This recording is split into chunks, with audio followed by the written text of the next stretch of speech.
พ่ออีแม่เราบอกให้ข่อยมาขอเงินน้ำเจ้าแม่เอามาขอเงินไปเฮ็ดอีหยังอีกฮะ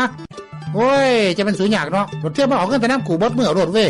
เอาแต่อีแม่เราให้มาขอเจ้าเนาะเงินมันเด้สั่นเบิดแล้วบ่ก็บ่เบิดละเราวางเงินน้ำเจ้าหันเอาไว้ซื้อของใส่ส่วนร่วมในบ้านเอาแล้วเงินแม่มึงได้สั่นนั่นล่ะเงินส่วนตัวเราโอ้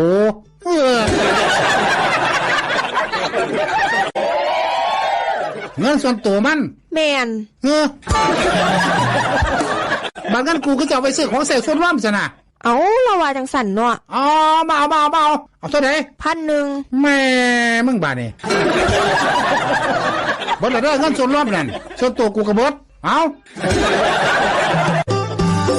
แม่กูบาดนี่อีหยังกับบ่ลงพี่บดละเนาะเงินเอาไปให้กับกูจักจกใส่แน่เอาเราว่าจังสั่นเนาะโอ้ย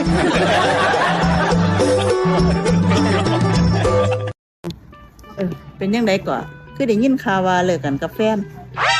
แม่นจะเป็นข่าวไว้เนาะเดี๋ยวสิรอดใส่หูใส่ตาไปได้เดี๋ยวนี้ก็ทำใจนั่นล่ะลูกเอ้ย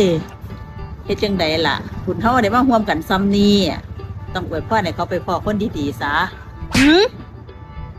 อวยพรให้ไปพ่อคนดีๆบ่เด้อคือจังซั่นเดี๋ยวมันสิวนมาพ่อข่อยอีก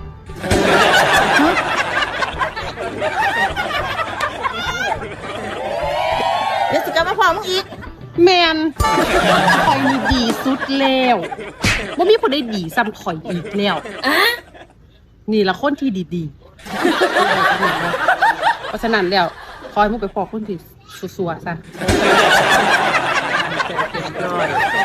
ใจแล้วเนาะบริษัทอ่อนไอ้เคยหยังเฮาละเบื่อน่ะซุ่มคุ้มไตหั่นน่ะเป็นหยังเบื่อเขาหยังเขาเว้าพื้นเฮาน่ะเอาเพื่อนหยังอีกว่าเฮานี่มักเจ้าบ่เอาแล้วเว้าเป็นตาไหนเว้าว่าเฮานี่ไปน้ำเจ้าต้อยๆมักเจ้าว่าซั่นดิมึงหอบสารน้ำกูนั่นเอาเขาละเว้าไปทั่วทีบก็สร้างเขาแล้วเนาะมึงสิมีซ่าหยังเดี๋ยวนี้โอ้ก็บ่สร้างเลยเนาะไปเว้าว่าเฮามักเจ้าแนวนั้นแนวนี้เฮาสิไปคิดอีหยังนำเจ้าก็เบิ่งเจ้าละเลี้ยงเฮามาตั้งแต่น้อยๆเนาะ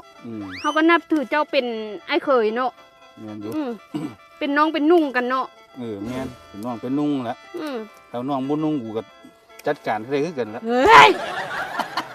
เว้าไปอีกละนี่สมพรแล้วเขาเว้าน่ะเขาว่าเบิ่งแม่มันไปนำไอ้เคยมันน่ะไปต้อยๆไปนั่นไปนี่แล้วอันเมียเราคือบ่เอาไปเอาแต่อีแสงไปว่าซั่นนี่มันเขามักกันบ่นั่นน่ะเพราะว่าก็สร้างเขาละมีซ่าหยังเนาะโอ้มันเป็นตาหน่ายเด้อมันจังบ่ได้มีหยังเนาะคันมันมีหยังก่อนมึงจังเครียดมั้ยก็เครียดตัวเขาเว้าพื้นเนาะโอ้แต่เขาว่าแนวนี้มันบ่ถูกเลยเนาะไอ้เคยเนาะเจ้าก็ฮู้อยู่ตัวว่าเฮาเป็นน้องเมียเจ้าแบบเจ้าเลี้ยงเฮามาตั้งแต่น้อยๆเนาะกูก็ฮู้จักอยู่กูว่ามึงเป็นน้องหั่นแหละแต่บักน้อยๆนั่นบ่ฮู้จักไผดิบักน้อยๆใส่อีกก็บักน้อยๆนั่นล่ะบักน้อยๆใส่บักน้อยๆอยู่นำกูนี่ล่ะเป็นหยังมันบ่ฮู้จักไผบักนั้นเป็นหยังฮะเป็นหยังบ่จักพี่จักน้องเด้บักนั้นแหม